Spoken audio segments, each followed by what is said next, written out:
Langkah seterusnya apa?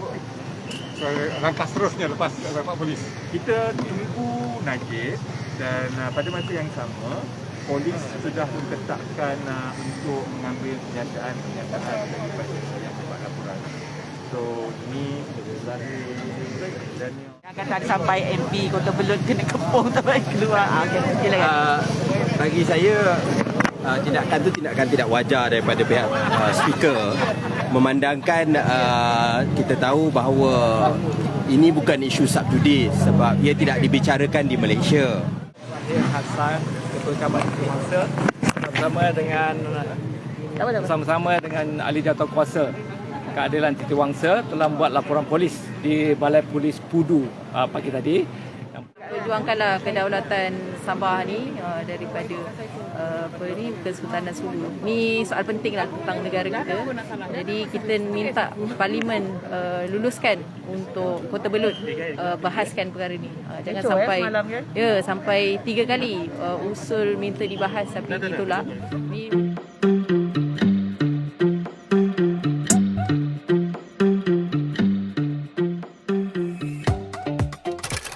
Sebentar tadi saya bersama dengan saudara Rafizi Ramli, Kepala Presiden Keadilan, dan juga bersama Laksamana Datuk Daniel, mantan Ahli Parlimen Port Dickson. Kami telah membuat laporan polis, saya dan Laksamana Daniel. Mana Datuk Daniel tu? Ada.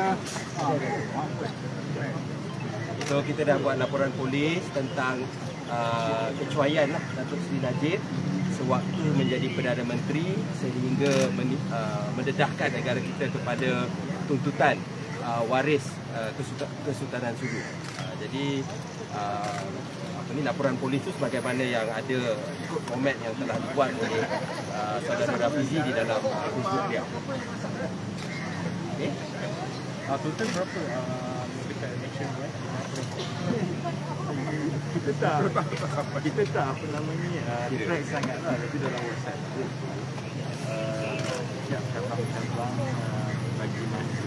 The last count I think about 140 lah. The last count ada yang buat malam sebab dia orang kerja. But I think at the end of the day I think we'll cross 100. I think yelah, Najib when not contested, the problem before was Najib was allowed to say anything to say the truth and it was not contested.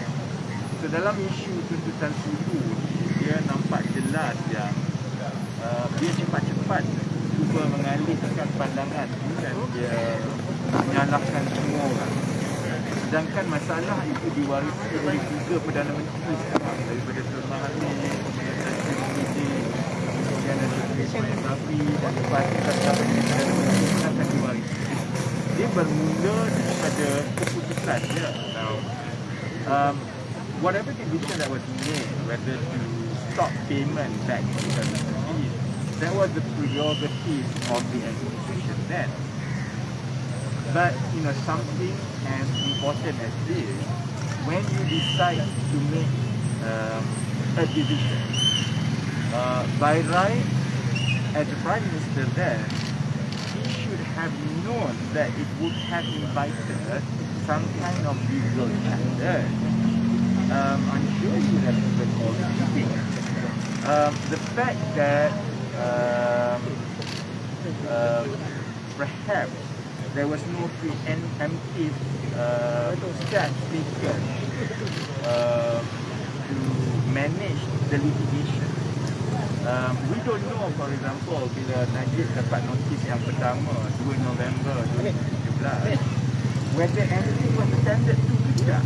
Because saya selalu kena saman, so I know how the legal process works. You get a letter of demand, and by right you must reply straight away, respond to it. And how you respond and the promptness that you respond, dia memberi gambaran semasa proses undang-undang itu berlaku, sama ada kita serius, sama ada kita mengambil berat tentang itu. Setakat ini tidak ada tanda-tanda that selepas Najib dapat surat pertama 2 November 2017, tidak ada tanda-tanda ada sebarang maklum balas ataupun tindakan pun daripada pentadbiran telefon masa dia juga ini. So, it is one thing to be negligent in your work. It is another thing altogether to behave as if that you are superstar yang tak bersalah langsung. So, you know, I feel like this is a good point to really start contesting Najib's narrative one by one, because all that he had ever done in the last 4 or 5 years is to rewrite the version of truth. And that version of truth is usually manipulated and it eclipses everything else so that it's being presented in the way of the narrative that he wants. So, I think enough is enough.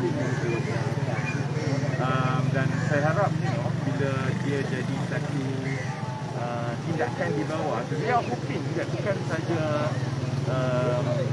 pemegang jawatan dalam CKR ataupun PH yang buat laporan. Because I do get WhatsApp and messages from individual citizens. Can I do this report by August?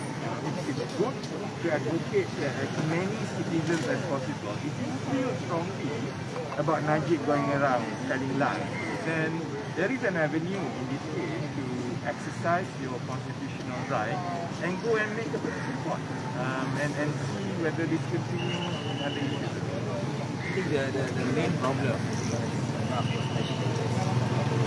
Najib is behaving like a schoolboy. Dia buat salah, dia cuai, he's negligent. Tapi schoolboy pun tak macam tu lah. And then he's dragging everyone. And then telling not only half truth, telling lies, dragging everyone into it, blaming everyone, just to save his skin lah. So that's basically what he's doing. And in every single issue, including in this Sulu issue, which is infringes on our national sovereignty and has a major repercussion on the country. Ada hal lain pula, kena hantar anak sekolah. Okey, kalau tak ada, terima kasih untuk tanggungjawab lepas. So, terima kasih yang hadir. And then we hope to see more of grassroots advocacy like this. That's what we intend to do in the next meeting. Langkah seterusnya apa?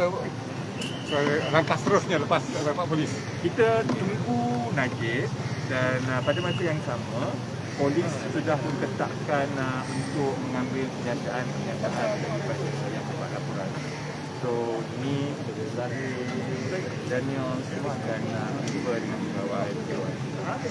Saya faham bahawa bila siasatan itu dibuat itu terpulang kepada pihak berkuasa dan membuat siasatan tidak. Cuma saya berharap paling kurang kenyataan diambil daripada Datuk Seri Najib lah. Sudah tentu kuasa untuk menentukan dakwaan ke tidak itu semua kita tak nak campur tangan. Serahkan kepada pihak yang menjawab. Tapi paling kurang kalau ada beratus-ratus laporan mengenai tuduhan kecuaian oleh Datuk Seri Najib, paling kurang saya berharap pihak berkuasa ambil kenyataan daripada dia. Di mana kami yang membuat laporan ini akan diambil kenyataan secara rasmi oleh pihak berkuasa. Okey? Okey, YB gambar satu pegang report tu. Ni lah. Okey, belakang sikit. Aku dah tua kita buat laporan report lagi. Kan pula ada orang lah yang ada tu. Dah banyak dah buat laporan. Okey, belakang sikit. Okey. Mundur foto, mundur foto. Aku dah request kan, aku bilang korang. Sikit isu yang kejadian berlaku di parlimen pasal isu yang ni lah. Semalam. Yang kata ada sampai MP Kota Belud kena kepung sampai keluar. Okey, silakan. Bagi saya tindakan tu tindakan tidak wajar daripada pihak speaker, memandangkan kita tahu bahawa ini bukan isu Sabtudis sebab ia tidak dibicarakan di Malaysia, dan isu ini sangat penting kerana ia menyentuh tentang kedaulatan negara dan satu negara menunggu apa isunya. Dia nak tahu apa perkara yang berlaku. Jadi sepatutnya perkara ini dibenarkan untuk dibincangkan. Kemudian apa keputusan, apa jawapan daripada kerajaan, itu ruang dan platform yang sebaiknya. Kami adalah wakil rakyat di bawah, pengundi-pengundi kami semua bertanya tentang isu ini. apatah lagi kawan-kawan kita di Sabah yang terlibat ataupun secara langsung dengan perkara ini. Jadi sepatutnya speaker lebih terbuka dalam membolehkan usul ini dibahaskan. Dan itu juga sebenarnya platform yang terbaik dan relevan untuk kerajaan menjawab tentang persoalan-persoalan berkaitan dengan tuntutan waris Kesultanan Sulu. Baik, terima kasih. So, Wati, semalam Kota Belud tu kita halau ke macam mana? Dia, saya difahamkan dia ni kan 2 hari dia tidak kira dia digantung daripada masuk. Jadi sebenarnya itulah mana benda tu bagi saya itu pun eksesif. Pertama, dia tidak patut pun digantung sama sekali. Mana dia dibenarkan bawa usul itu. Kedua, kalau ya pun cukuplah sehari tu. Maknanya dia boleh minta keluar, esok dia datang balik, cukuplah. Tak payahlah nak panjang-panjangkan lagi. Jadi itu sajalah. Agaknya hari ni bangkit lagi tak isu tu? Saya tak tahu sebab saya dekat sini. Sini. Okey, nak tak komen sini. Dah tunggu cik Zam boleh? Timbalan naik. Tadi Zahir dah pergi buat ke Pudu kan? So bagi komen sikit lah macam mana sana, suasana sana. Assalamualaikum warahmatullahi wabarakatuh. Sini ya. Assalamualaikum warahmatullahi wabarakatuh. Saya Zahir Hassan, Ketua Cabar Titiwangsa, bersama-sama dengan Ahli Jawatankuasa Keadilan Titiwangsa telah membuat laporan polis di Balai Polis Pudu pagi tadi yang pukul 10.20. Laporan telah dibuat dan dalam laporan itu kita masukkan ke 88 ahli jawatankuasa yang buat aduan ini dan telah kita serahkan dan kita dalam proses untuk mendapatkan kenyataan daripada kami. Oh, tadi 8 orang sekali lah? Ya, dan satu laporan. Seorang-seorang ke macam mana? Satu laporan tapi kita letak 8 nama sekali. Oh, lagi mudah Ya, dan memudahkan proses dan kita difahamkan pukul 3 nanti kita akan 88 orang daripada kami IO nak bertemu dan untuk mendapatkan kenyataan kami semua.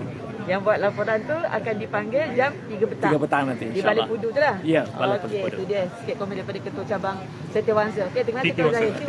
Titiwangsa, minta maaf. Terima kasih.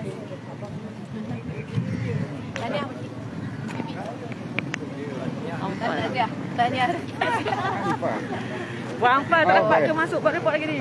Kita berusaha lah juga untuk masuk. Tapi tunggu giliran dengan Abang YB. Kita nak perjuangkanlah kedaulatan Sabah ni daripada Kesultanan Sulu. Ni soal penting lah tentang negara kita. Jadi kita minta Parlimen luluskan untuk Kota Belud bahaskan perkara ni. Jangan sampai sampai 3 kali usul minta dibahas tapi ditolak. Ni menunjukkan ketidakseriusan negara untuk membela. Adakah kita nak sampai Sabah itu hilang daripada negara kita baru kita nak bincangkan seperti nasibnya Pulau Batu Putih. Okey, Puan Amfal kenalkan nama, Cabang Amanah Wanita Amanah di mana? Okay. Saya Puan Anfal Saari, Ketua Wanita Amanah Gombak dan juga Naib Ketua Wanita Amanah Nasional. Sama-sama menyokong usaha untuk melaporkan laporan kepada Najib Razak. Masih lagi pegang jawatan ahli majlis ke? Ya, saya masih ahli majlis Majlis Perbandaran Ampang Jaya. Okey, terima kasih. Itu dia Puan Amfal Saari. Turut sama untuk buat laporan polis berkaitan isu Najib Razak ini.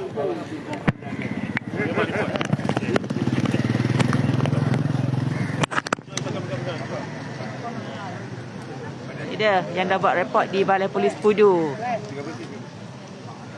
So petang ni pula dia orang kena ke Balai Polis Pudu. Menyesal tak nama. Menyesal lah. Tak apa, dia nak berkenalan.